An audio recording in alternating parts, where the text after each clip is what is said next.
عمر جب دنیا سے گئے تو 80 دینار کا قرضہ تھا،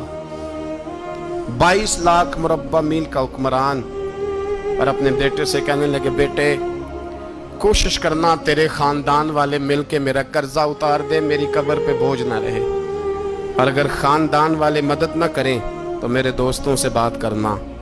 وہ مدد نہ کریں تو پھر علی سے بات کرنا۔ ان کا پیار آپس میں اتنا، اور تو اختلاف ثابت کر رہا ہے۔ 80 دینار کا قرضہ چھوڑ کر حضرت عمر دنیا سے گئے اور جاتی دفعہ کہہ گئے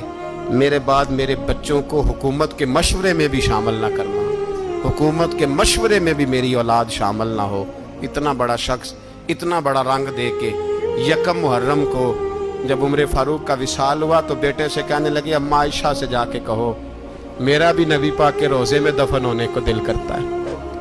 ایک قبر کی جگہ ہے اماں جی نے اپنے لیے رکھی ہے، بخاری ہے، بخاری، حضرت